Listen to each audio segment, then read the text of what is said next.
qual é a maior mentira que contam sobre o agronegócio brasileiro? Que ele é ecologicamente inapropriado. Acho que essas são as melhores palavras que eu poderia escolher para isso. Por que eu falo isso, né? Porque ninguém quer destruir algo que te gera a grande renda, né? Você não quer deixar para os teus filhos um legado negativo, né? Você não quer... Em outras palavras, se você tem um carro e ele amassou, eu acho que você vai ficar incomodado se você não mandar arrumar ele. Se a tua casa está trincada, certamente você vai chamar um pedreiro para arrumar. Se uma lâmpada queimou, você troca. Uma fazenda degradada ou uma fazenda mal cuidada, ela é exatamente isso. E ninguém quer isso, né? Então, você receber um rótulo de alguém que nem conhece, mas denegrindo uma atividade daquilo que você não faz, é brabo, né? Então, agora, claro que tem muita gente ruim, muita que eu falo, em números, mas em percentual é ínfimo, que não agregam. Mas isso em qualquer setor, né? Foi o que eu falei. Mas no geral não. Então assim, o agronegócio, ele acaba sendo eventualmente algum vilão em algumas rodas de conversa, que são rodas de conversa desnecessárias, né? Então você tem, por exemplo, um estado que nem o Rio Grande do Sul, que produz 70% do arroz nacional. E há 2 anos atrás, e eu tive lá durante as enchentes, eu estava ali nos abrigos recebendo as pessoas. Nós fomos lá pro front mesmo, né? Ajudar essas pessoas. E aí no mesmo momento que você vê que o cara perdeu a lavoura de arroz dele, o produtor brasileiro, aí você vê então o subsídio à importação de arroz de fora. Então assim, Que se dane o produtor brasileiro. aonde que nós estamos? Então assim, a gente precisa defender a bandeira. O americano tem a bandeira na frente da casa dele, todas as fazendas têm. O culto à bandeira nós começamos a mudar. Tenho certeza. A gente vê cada vez mais isso melhorando. Mas não é a bandeira. É a nação. A gente tem que bater no peito e falar assim, porra, eu vou defender isso aqui que é nosso. Nós não somos torcidas diferentes, entendeu? Você pode acreditar em coisas diferentes do que eu. Isso pra mim é grandioso. Mas isso virar ataque, você já sabe do que eu tô falando. Então, a hora que você joga contra o seu time, não faz sentido. Esse exemplo das enchentes é um negócio interessante, porque se você tira o arroz do Rio Grande do Sul, o cara do Nordeste não come. A lavoura de arroz, eu já falei isso várias vezes, a lavoura de arroz é das coisas mais difíceis que existe no planeta. Para tudo, para colher, para tudo. E especialmente a lavoura irrigada do Rio Grande do Sul, que ela é uma irrigação por inundação. Para cada quilo de arroz do supermercado, praticamente no processo inteiro, passou para cada quilo de arroz quase 15 mil litros de água. Só que essa água não foi embora, ela é uma água remanejada. Mas você já pensou que são 15 caixas d'água? Então, para você manejar isso, não é para qualquer um. Não é você trabalhar no barro, no frio, uma desgraça aquilo, né? Então, o produtor gaúcho merece o seu devido respeito com relação a isso. A parte de produção de carne, então, nossa, é inacreditável. O Brasil é o maior produtor de carne no mundo. Eu me arrisco a dizer, talvez o meu número esteja bem perto disso, mas a cada quilo de carne que se come no mundo, de cada 4 quilos de carne, 5 que se come no mundo, 1 vem daqui. Então é muito impactante, né? E tudo isso com os níveis de produtividade que a gente tem, que são baixos, que podem ser melhorados muito, né? Isso nos difere demais. Então o agronegócio, ele está para uma situação em termos econômicos do país que é praticamente 24% do PIB, é o motor do teu barco, é o motor do teu carro. Você não pode jogar contra alguma coisa que é o teu motor. Você tem que se associar a isso.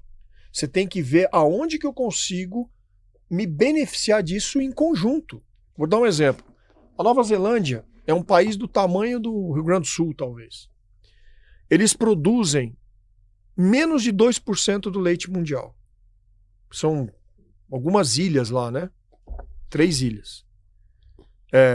Com menos de 2% de produção mundial, eles comandam quase 70% do mercado externo. Por quê? Porque eles são exímios produtores e vendedores daquele produto. Produzem bem. Qualquer cara da Nova Zelândia bate no peito e fala assim, pô, nós somos uns puta produtor de leite. E isso o país leva para frente. Por que isso é importante? É quando você pega todo mundo na mesma mão e puxa para o mesmo lado.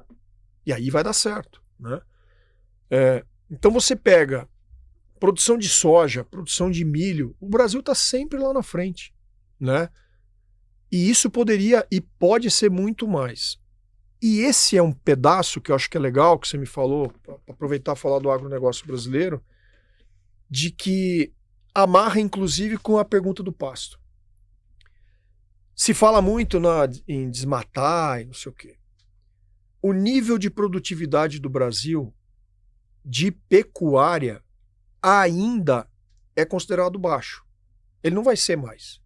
Um dia ele não vai ser mais. Mas ele ainda é considerado baixo.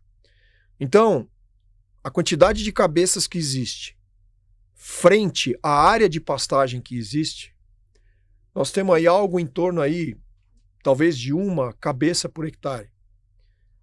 Nós temos condição, com um manejo adequado, com essas tecnologias que a gente ensina e tudo mais, simplesmente fazendo o básico de duplicar e triplicar isso. Se eu duplico ou triplico, e eu já sou o maior produtor mundial, eu não preciso falar que você passa a ser o grande player do negócio. Você começa a ditar mais regras. E aí, quando você é muito grande, e aí falta muito... Essa é uma coisa que no Brasil eu sinto falta. Você bater no peito e falar o seguinte, escuta aqui, ó, não é você que vai chegar aqui e determinar como é que você vai comprar. Eu é que vou te falar como é que eu vou vender. Se eu quero vender... Se eu quero vender para você, entendeu? Então, claro que eu não quero ir contra a regra comercial, não é isso que eu tô falando. Mas eu tô falando que quando você é forte naquilo que você faz, você tem cacife para bancar aquilo. E isso tem que ser vendido pro mundo inteiro. Pô, os caras são fodidos, meu. Que eles produzem, são bons pra caramba, e batem no peito, e vendem bem, e o produto é bom e é barato. Porque eles têm muito volume. Como é que o carro chinês é barato? Ah, mas tem subsídio. Os caras trabalham e desenvolveram tecnologia para isso. Entendeu? Tem que tirar o chapéu. Então, eu não tô falando que o carro é melhor, eu tô falando o que os caras fizeram, né? E eles, se você olhar lá, eles batem no peito e falam isso. Então, cara, qual é o recado que fica por trás disso? O recado que fica por trás disso é que eu não preciso, para levar o Brasil a dobrar ou a triplicar a produção de carne, eu não preciso derrubar uma árvore mais. A área já está aí. Eu não preciso de mais 1 hectare aberto. Nenhum. Então, se baixarem uma regra hoje, uma lei, falar assim, não pode cortar mais nada. Mais nada. Eu sou um adepto a isso. O Brasil tem condição de duplicar e triplicar a produção dele E pode também especificar, se você tem 10 hectares, 2 não pode fazer isso. Então você acaba cuidando daquela preservação. E todo mundo já faz isso, claro. Pronto. Então, assim, é mais simples ainda. É muito mais fácil. Então, se o meu imóvel fazenda, que vale, sei lá, 10 milhões de reais, né? 1 milhão de reais, não sei. E ele produz líquido X por ano. Mas pera um pouquinho. O Felipe falou que com as técnicas que estão disponíveis eu posso dobrar e triplicar. Isso. É o mesmo patrimônio. E é a mesma área que está ocupando. Então o negócio é melhor. Lógico. Então por que eu vou gastar para abrir uma nova área? Então isso é completa. Essa é uma lógica reversa. Isso é alimentado pelos especuladores. Isso não tem sentido. Isso é alimentado pelos especuladores que acabam ganhando mais. Uhum. E a distância que nós temos de classe social no Brasil, que é muito triste. Por quê? Você vê, quando para a exportação agora de carne para fora, a carne no Brasil baixa. Não é que ela baixa, ela já é o mesmo preço. É que se vende um tipo de carne no Brasil que ela não vai para fora. Então ela já é mais barata mesmo. Só que quando você vender a que iria para fora também, ela acaba achatando a outra também. Só que é verdade, mas a gente tem uma particularidade que é o seguinte. Ó. O Brasil exporta para mais de 150 países. E quando um sai, as melancias vão meio que se ajeitando. O mercado comercial é assim. Se você deixa de vender para um, claro que... Por isso que você não pode ter assim, ó, a venda, por exemplo, de carne... A China é praticamente 24% da nossa exportação. Se sai... Opa, peraí, se sai esse cara é complicado. Mas eu não posso ter só esse cara. Eu tenho que ter, então, 24 contra 76. E nos outros 76 eu me garanto.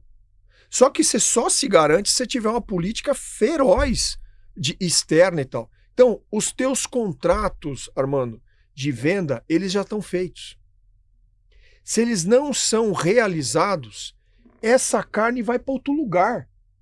Então, às vezes a exportação cai, mas não necessariamente muda aqui.